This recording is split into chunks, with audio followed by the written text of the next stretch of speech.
and welcome to Yorkshire Voice. I'm Abby Bates. And I'm Tia Coyle. Today's headlines. The controversy about tree felling in Sheffield has reached new heights with a butterfly at the forefront. A new climbing wall in Calderdale could help West Yorkshire push Olympic gold.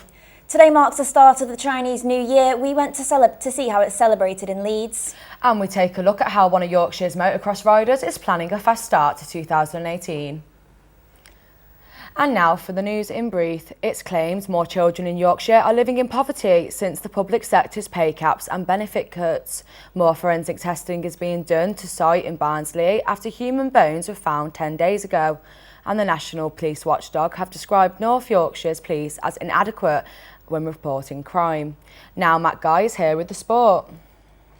Leeds will be one of 5 cities to host an Ashes Test in 2023.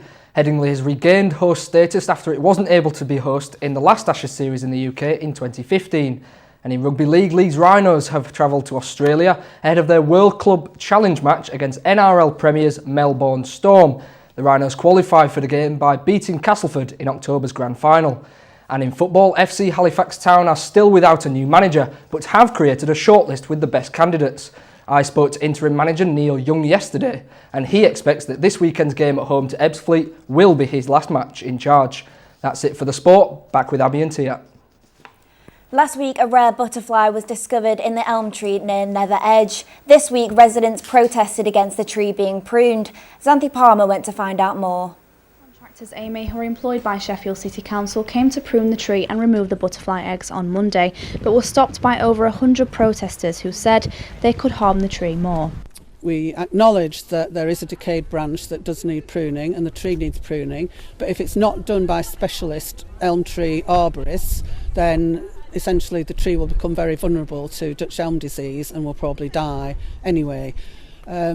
So we've tried with the council to get them to accept an offer, free offer of work to be done by specialist arborists, and they haven't accepted that offer. A video has gone viral on Twitter of Amy's account director Darren Butt threatening to remove the entire tree. Elm specialist. You've got an opportunity at the moment for us to collect the eggs off this tree today. If we don't do it today, it won't happen, and therefore the tree will be felled. No, we won't let you do it. Okay. Shortly after the protest, Sheffield councillor Brian Lodge said it is incredibly disappointing that a number of individuals sought to unlawfully prevent essential safety works from being carried out on an elm tree on Chelsea Road. Protesters accept the tree does need pruning, but want specialists to carry out the job. This is total unnecessary felling of perfectly healthy trees, of which this is one. It's got one decayed branch, this tree. Apart from that, it needs pruning by a specialist, but that's all. It's a perfectly healthy tree. With protests continuing, the fate of the Chelsea Road elm tree is unsure. A takeaway in Wakefield will no longer be serving food to customers late at night. This comes after losing their licence earlier this week. Jake Ashby reports. Shermalar Takeout in Wakefield will no longer be serving food to locals late at night. The shop is famous for playing loud music despite not being licensed for regulated entertainment. Footage also emerged on social media of a party taking place in the early hours of the morning at the shop. This week, Wakefield Council's licensing subcommittee revoked Shermalar's late night licence, meaning they will no longer be able to open between the hours of 11 PM to 5 AM, despite them being located in the heart of Wakefield's nightlife scene. I spoke to the owners of neighbouring takeaway Rafiki's to get their opinion on the whole ordeal. Well, we've just recently opened about 5 or 6 weeks ago, and I wasn't aware of it till the customers have came and told me about it, and I had something yesterday as well about having issues with the licence and things like that. We have been requested to put loud music in here, but we don't want to do that really, because end of the day we're just a takeaway really, so you know what I mean. I know there's music for entertainment and things and like that, background music, but I don't know if you want loud music in the shop really. But it's unfortunate really what's happened to them really, if it has, you know, if that's the case really. It's unfortunate really, because it's going to affect the business, isn't it? The shop is still open for business, but now they have a curfew. With the Winter Olympics rumbling on, we take a brief look into the next Summer Games in Tokyo in 2020, where climbing is set to be introduced for the first time. With the new facility being opened in Calderdale, could West Yorkshire be the new home of the Team GB climbing? Our reporter Matt Guy went to find out more.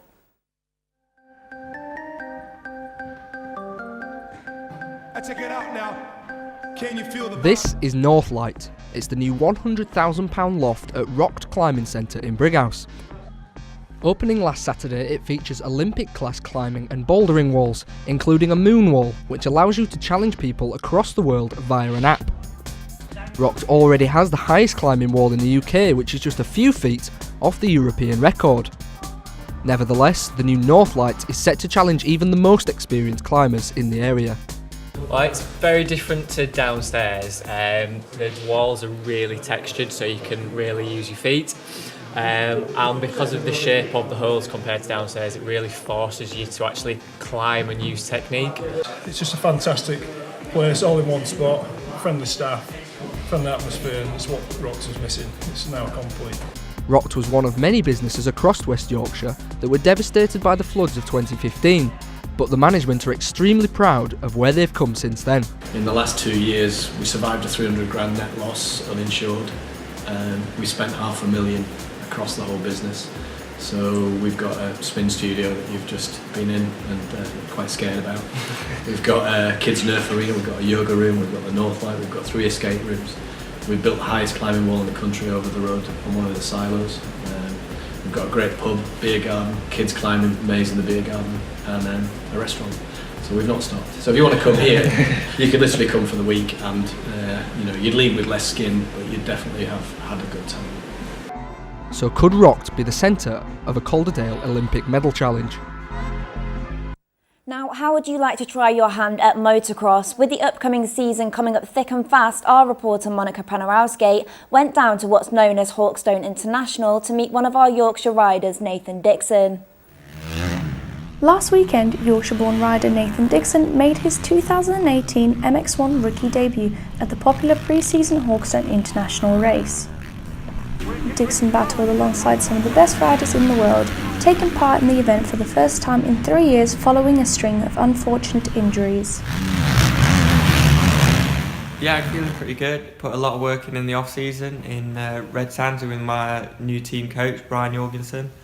It is my rookie season on the 450, so not really expecting much results-wise, just to put in 3 steady motos and a good qualifying, see where we're at, ready for the season to start in a month. I'm really excited for Nathan today. I think he's had a really good winter. His injuries are not what they were, so he's a lot healthier than he was this time last year. I think the new 450 has really mellowed his style and it suits him. So I think today, he'll be strong. I think he'll surprise a lot of people.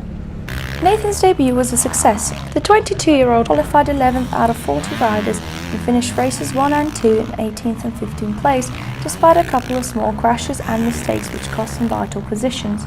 Overall, the rider described it as an important race in preparation for the 2018 season, which kicks off in a month's time with the first round of the Max's British Championships at Lyng. And we've got Nathan joining Monica in the studio right now. Over to you guys. Thanks, Tia, and thanks, Nathan, for joining us. So people have just watched your race. How did it go for you and how did you feel? Yeah, I felt pretty good.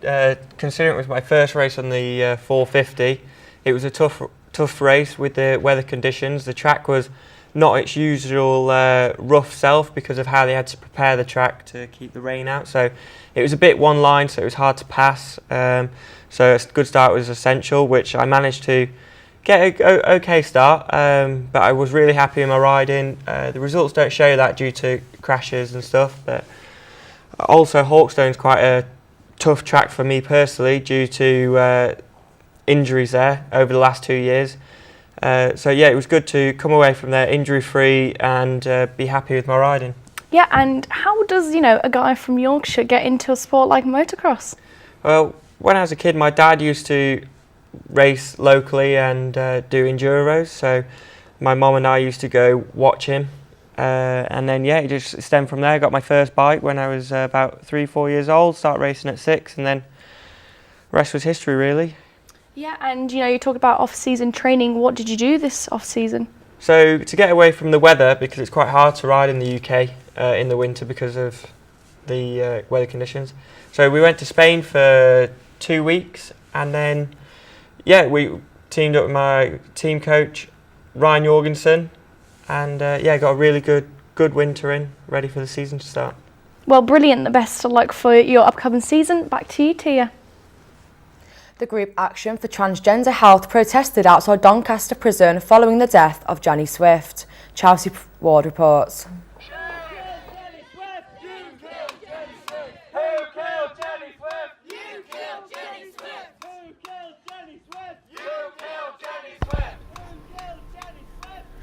Protesters took to the streets around Doncaster Prison on Sunday to protest the death of a transgender woman. Jenny Swift, who identified as a woman, was placed into the all-male prison, and it's claimed she had her hormone medication withdrawn.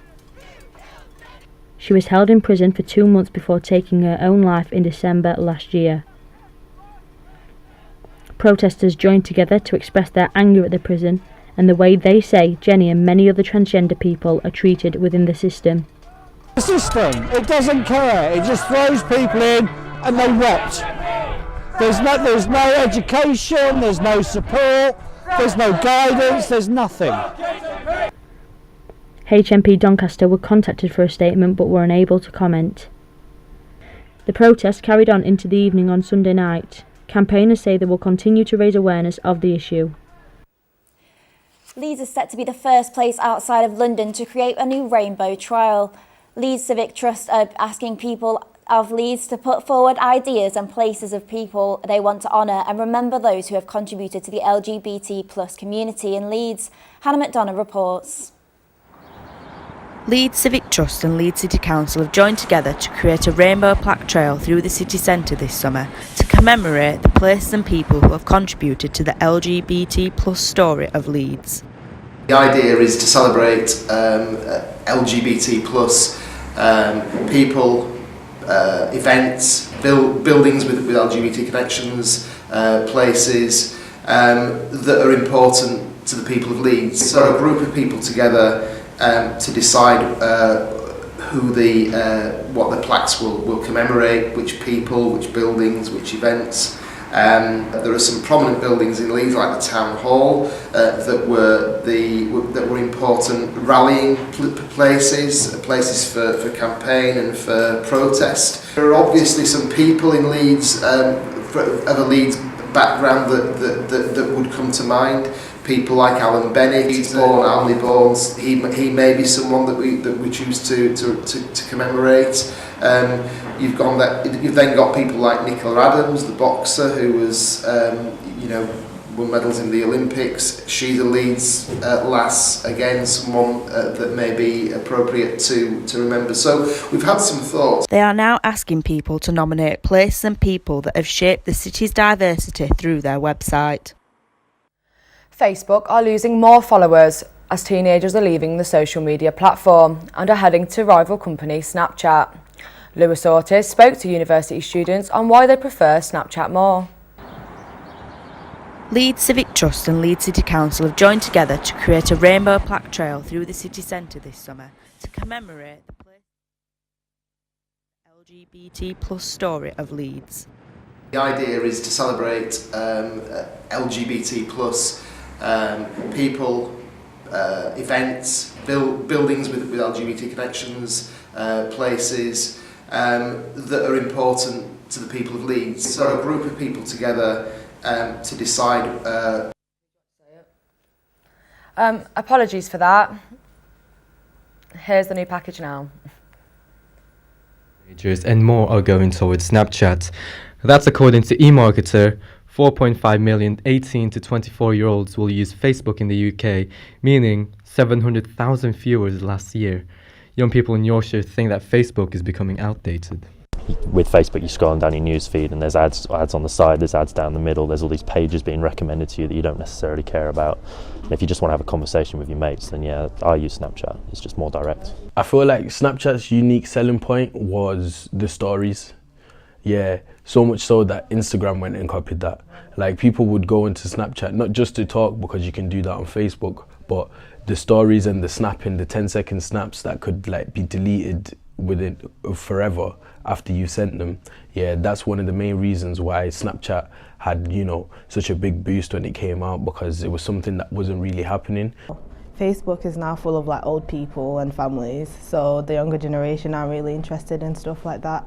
Whereas Instagram, like, you can post as like loads and loads of pictures than than you would on Facebook. And on Snapchat, you get to see like stories of what someone is up to like all the time. So it's more interesting than Facebook. However, it may not be Facebook's death yet due to Snapchat's latest update. It's felt that many teenagers will ditch the image-based app for now and go to Facebook-owned Instagram. A Leeds-based charity needs to fundraise £2.4 million to be able to own the historic building that they are currently based in. Our reporter Alexandra Pereira went to find out more about this. The Music and Production Charity is a charity which helps to provide an alternative education between the ages of 11 to 16-year-olds who struggle in the mainstream school system. They are fighting to be able to remain where they are based on Mabgate due to the rapid development in the area. They need to raise a substantial amount of money to be able to remain where they are. 2.4 million, it sounds like a lot of money, and it is. That's to basically purchase the building that we're currently located in. So the building's quite a historic site. It's called Hope Foundry. It's over 200 years old. As I said, The charity have been based where they are for the last decade, and the benefits to where they're based is due to the easy access of the bus station. Relocating would make it difficult to be able to provide the help they want to give. the whole of this area which we're located in, which is the area of Mabgate, is getting rapidly redeveloped. As you can see outside, there's flats being built everywhere, buildings being knocked down and flats are being built. And our landlord actually has planning permissions to develop this whole historic site into luxury flats. To get involved with helping them out, you can either email them or give them a ring. All their contact details are on their website. The money will go towards helping them deepen the rich learning experience they already offer for young people and create new career paths for them. Over the past decade, the shopping experience has changed beyond recognition, with online shopping and contactless payments becoming the norm. While this is exciting, in many respects, it's not good news for everyone. 1.7 million older people now feel completely shut out from the mud on High Street. Our reporter, Tamara Schofield, has more.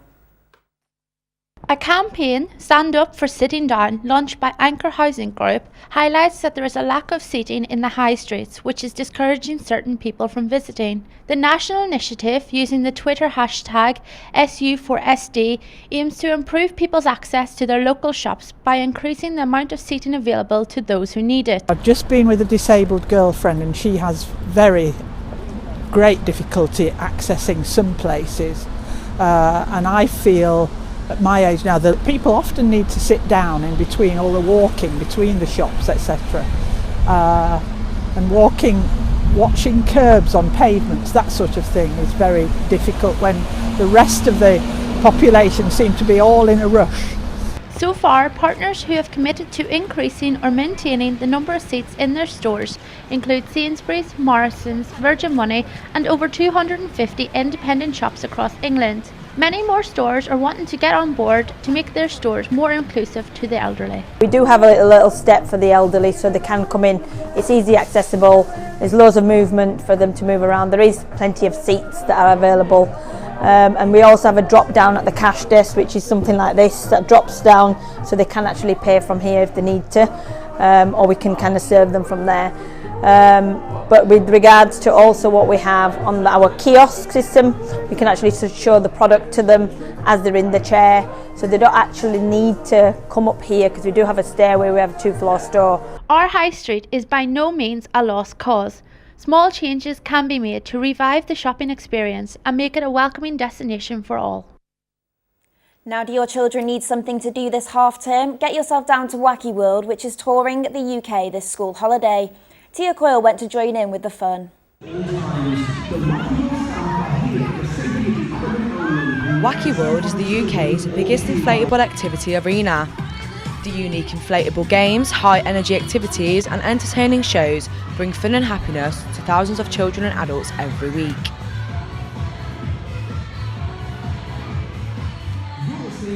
Wacky World came to life after the business managing director, Hayden Price, had his first little monster. He looked around for ideas to entertain his little one. Hit with soft play areas, bowling and the usual cinema trip, he began to brainstorm an idea using inflatable games and activities on a large scale. With kid-friendly entertainment, meet and greets, Wacky World UK was born. So we are an inflatable park, obviously, that we tour. So it's Wacky World. We've got 13 inflatables inside at the moment. Obviously what we do, we try and take that on tour. So we do it through school holidays. We've also got a permanent site in Preston, which is there all year round. A human wrecking ball, we've got hungry hippos, we've also got assault courses, gladiator joust. As well as this inflatable world of fun, Alvis the dinosaur makes an appearance too, to make the experience even more fun for the children. It helps you like get social skills. Ladders was, I took some belt and then at the end I fell off. You were easy getting knocked over, and like when you get knocked over you're like really mad.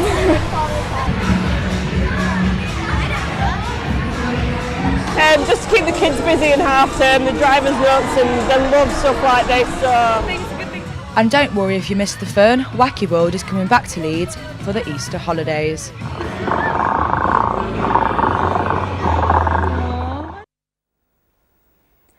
Today marks the start of Chinese New Year as we enter the Year of the Dog. Our reporter Tom Rogers went down to Leeds City Hall where celebrations started last night. The Chinese New Year Gala celebrated the start of the Spring Festival at Leeds Town Hall. One of their guest speakers for the night was Leeds Lord Mayor Jane Dawson, who spoke of her links to the Year of the Dog. I understand that dogs are friendly creatures, that we're very welcoming, but sometimes we have a bit of a bite. I was born in the Year of the Dog.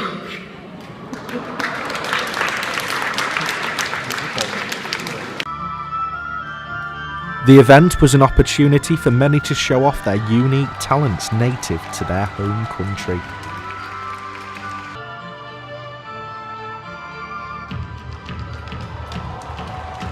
I think it represents sort of unity between the Chinese community and the rest of the community in Leeds, especially the student community, because there are so many Chinese exchange students here, but we don't always have an opportunity to meet up. So it's, this kind of opportunity for exchange. I got involved in this event because I've studied Chinese now for 4.5 years. I'm just really interested in Chinese culture. I miss China really. I used to live there during studying. And I just wanted to get involved in the Chinese community in Leeds. A number of traditional art forms were performed as part of the celebrations. The gala was also an inclusive event and went beyond the Chinese community.